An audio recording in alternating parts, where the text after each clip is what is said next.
O cheiro de cera e desinfetante era a primeira e a última coisa que Lucas inalava todos os dias. Era o perfume de sua realidade.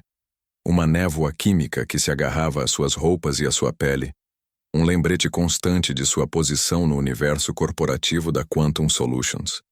Às 5 da manhã, ele era uma sombra deslizando por corredores vazios, seu carrinho de limpeza rangendo como um lamento solitário nos vastos salões de mármore polido. Muitos de nós já nos sentimos invisíveis ou subestimados. Se a jornada de Lucas já toca você, deixe o seu like para mostrar seu apoio e inscreva-se no canal para não perder o desenrolar desta incrível história de superação. Continue lendo para descobrir como a resiliência pode transformar o destino. Às 8 da noite ele era a mesma sombra, apagando os vestígios de um dia de trabalho frenético de outras pessoas, esvaziando lixeiras cheias de ambições amassadas e copos de café que alimentaram o motor do progresso. Lucas tinha 32 anos, mas sentia o peso de 50 em suas costas. Um peso que não vinha do esfregão ou do balde, mas da gravidade de sonhos adiados. Em uma caixa de papelão em seu minúsculo apartamento, debaixo da cama onde sua mãe dormia um sono frágil e medicado, jazia um diploma. Emoldurado em madeira escura, o papel amarelado proclamava que Lucas Inácio Brandão era um engenheiro de software com especialização em segurança cibernética, graduado com honras pela Universidade Estadual. Aquele pedaço de papel era um portal para outro universo, uma vida paralela onde ele não empunhava um esfregão, mas sim construía firewalls, caçava anomalias em códigos e defendia fortalezas digitais. Essa vida, no entanto, havia sido colocada em um hiato indefinido há 3 anos, quando o diagnóstico de sua mãe chegou como um ladrão na noite. A doença degenerativa rara exigia cuidados constantes e tratamentos caros que o salário de um desenvolvedor júnior não conseguia cobrir. Lucas liquidou suas economias, abandonou sua carreira promissora em outra cidade e voltou para casa. O emprego na Quantum Solutions como faxineiro foi o único que conseguiu rápido o suficiente. Um trabalho que pagava as contas e lhe dava um horário noturno que lhe permitia cuidar de sua mãe durante o dia. Era para ser temporário. 3 anos depois, o temporário havia se tornado sua identidade. Seu chefe imediato era um supervisor de manutenção chamado Jairo, um homem cansado que apenas se importava se os banheiros estavam limpos. Mas o chefe do andar, o homem cujo olhar Lucas sempre tentava evitar, era o Sr. Valdemar Almeida, diretor de operações. Almeida era um homem esculpido em arrogância corporativa. Seus ternos eram impecáveis.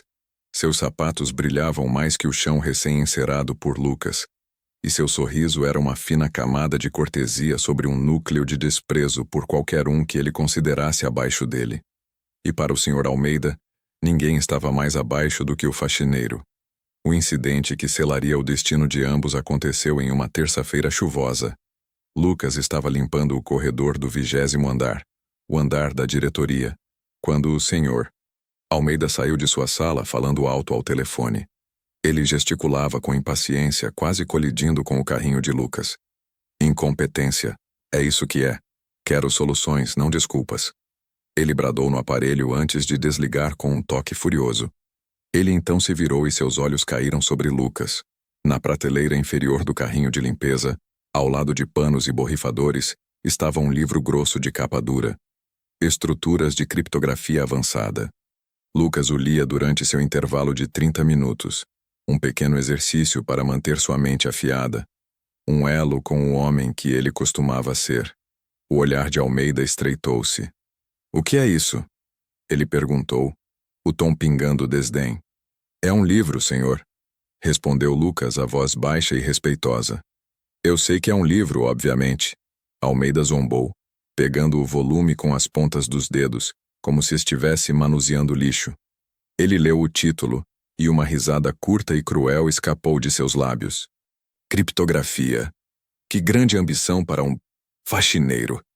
Deixe-me adivinhar.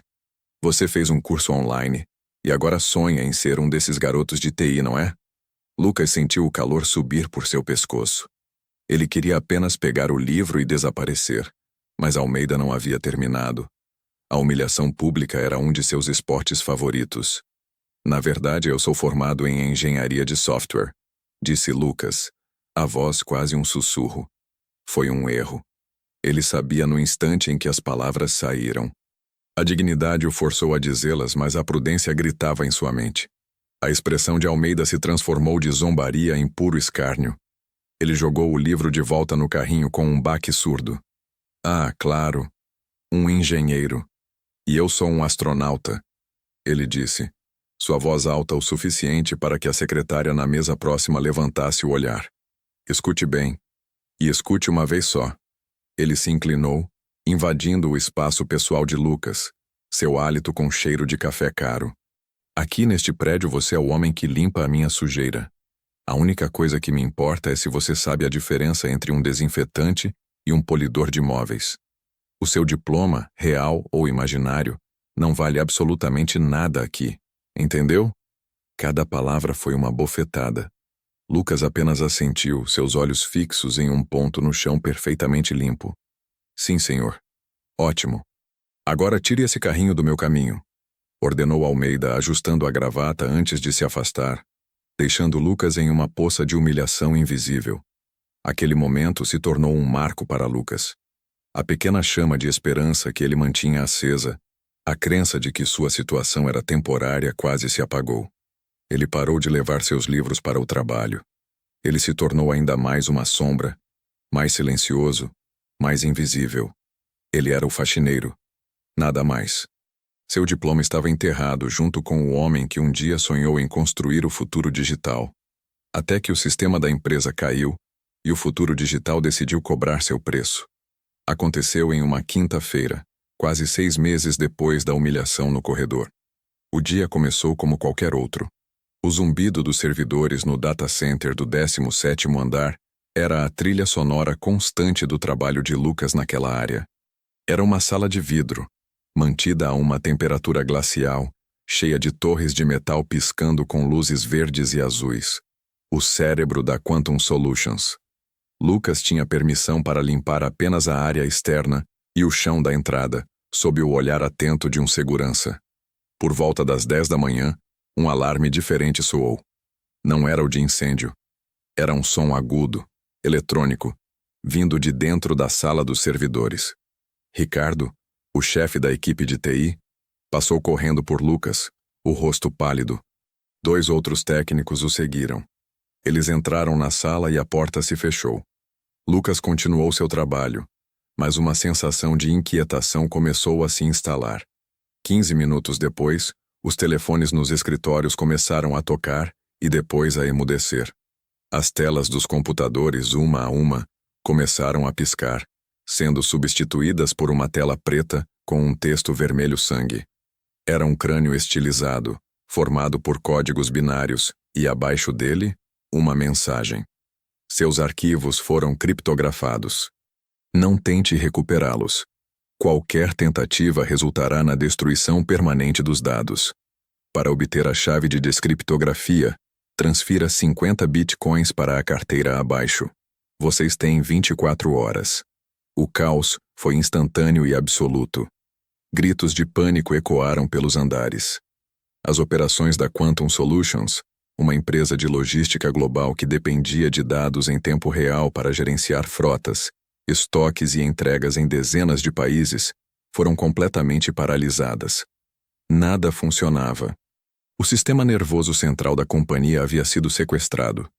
Lucas observou o pandemônio de sua posição invisível.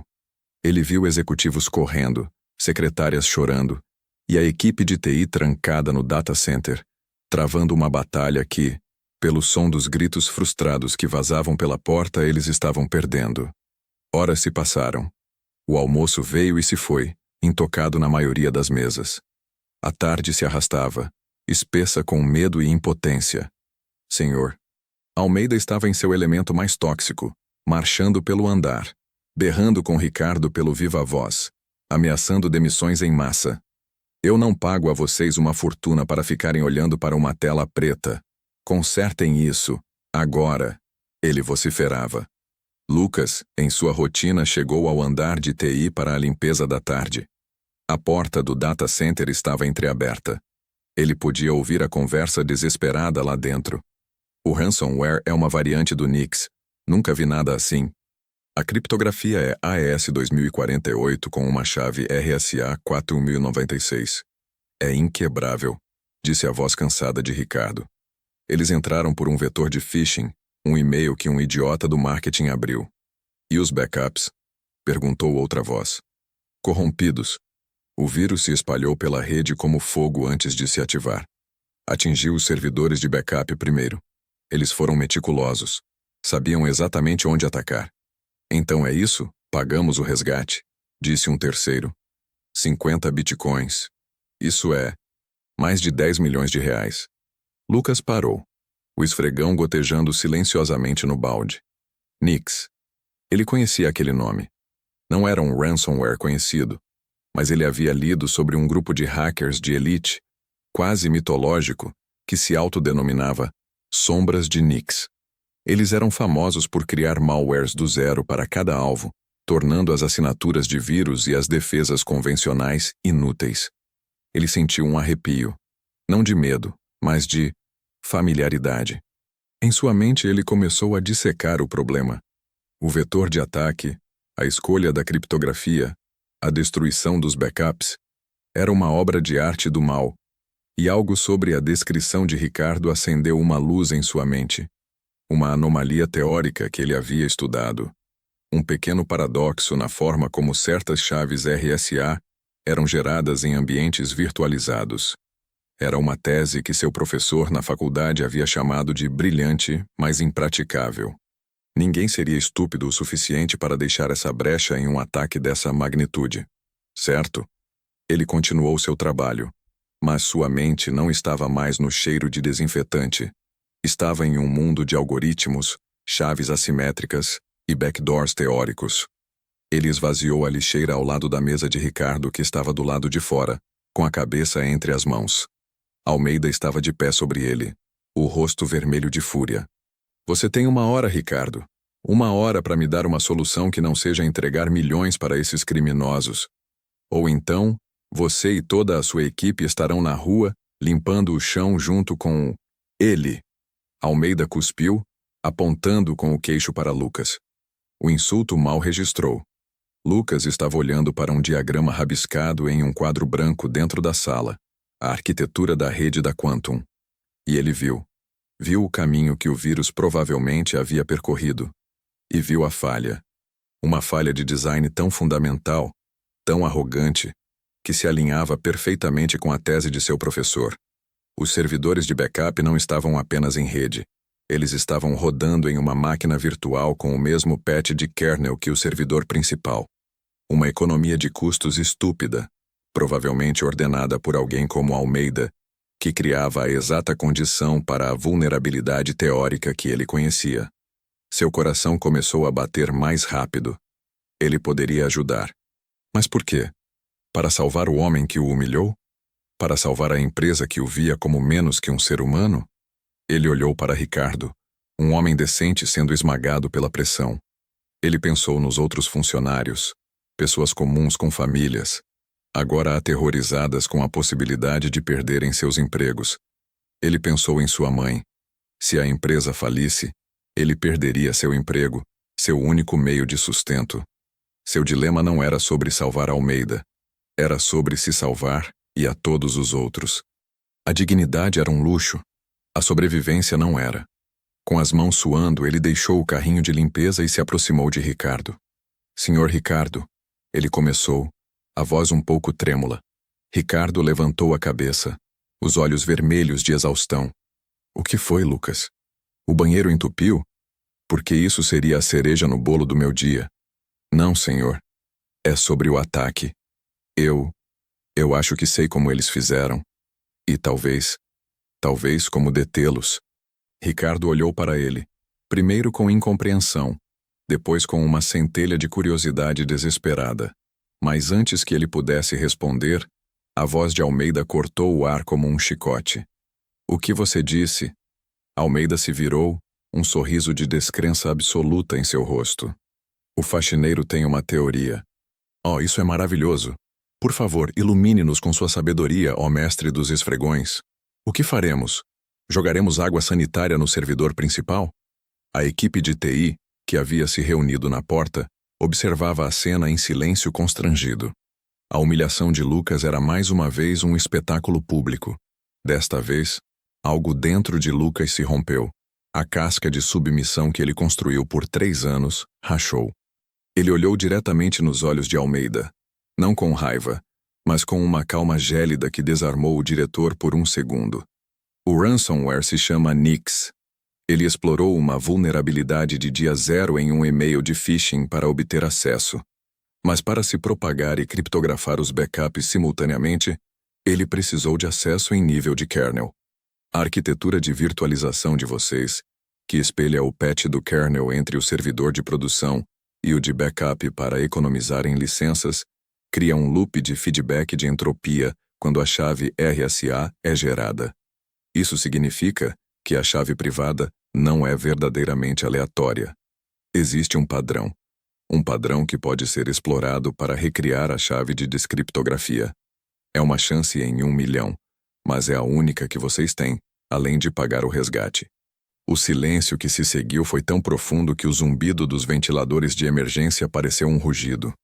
A equipe de TI olhava para Lucas como se ele tivesse acabado de começar a levitar. A linguagem que ele usou, a precisão técnica, a profundidade do conhecimento, não vinha de um faxineiro.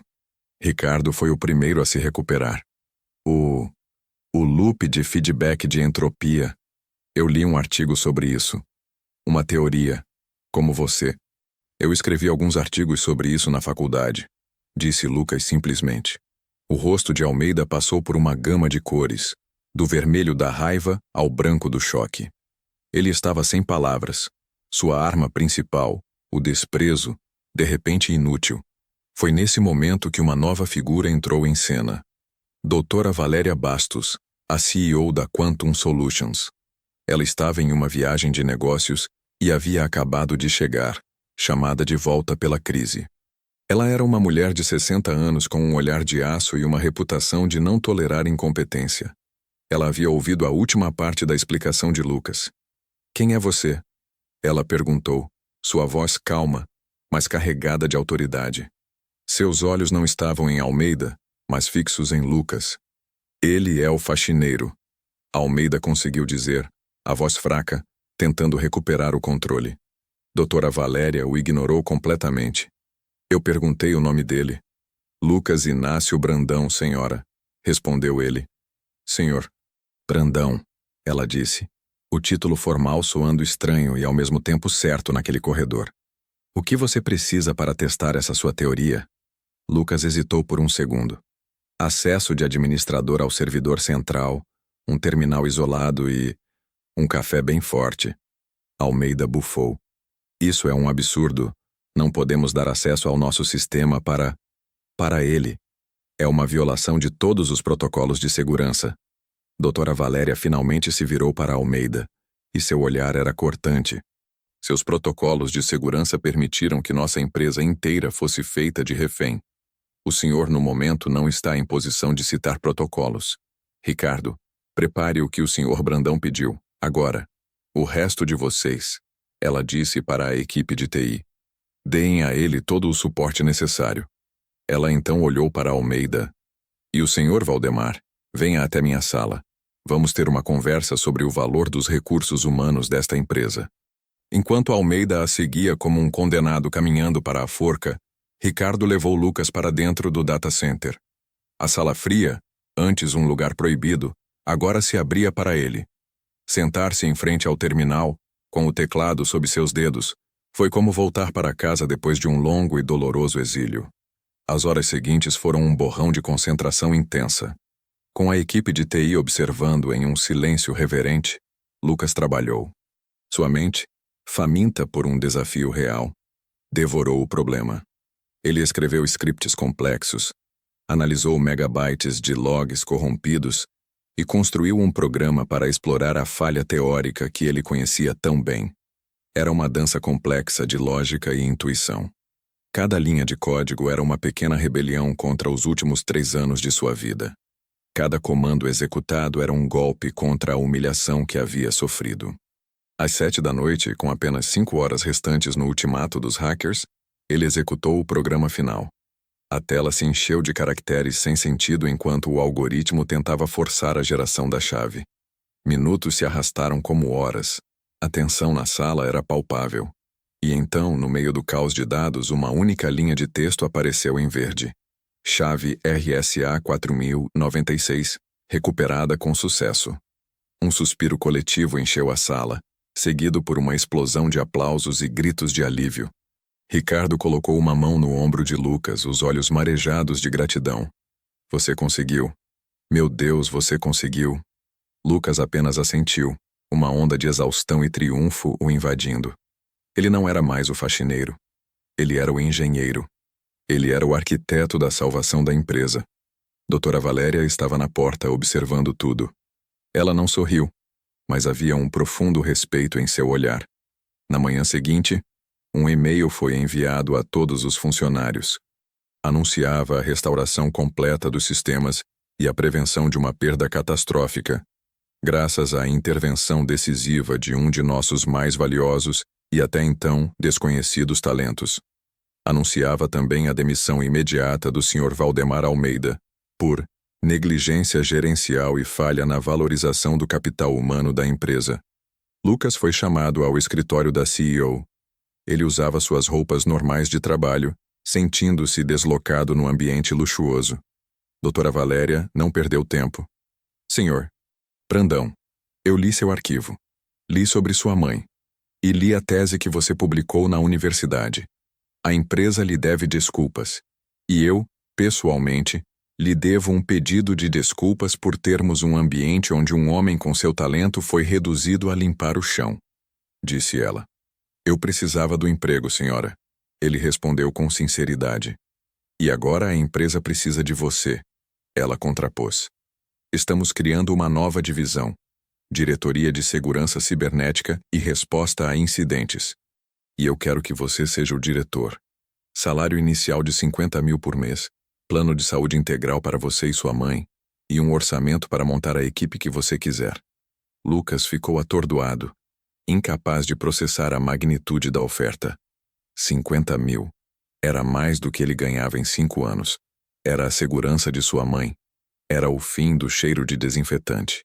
Eu aceito, ele conseguiu dizer. Uma semana depois, Lucas entrou no 20º andar. Ele usava um terno que lhe caiu perfeitamente bem. Ele caminhou pelo mesmo corredor onde havia sido humilhado. Sua antiga vida parecia um sonho distante. Ele passou pela antiga sala de Almeida, que agora tinha uma placa dourada na porta. Lucas I. Brandão, diretor de segurança cibernética. Dentro, em uma parede, estava seu diploma, finalmente retirado da caixa de papelão. Estava pendurado ali, não como uma prova de seu valor, mas como um lembrete.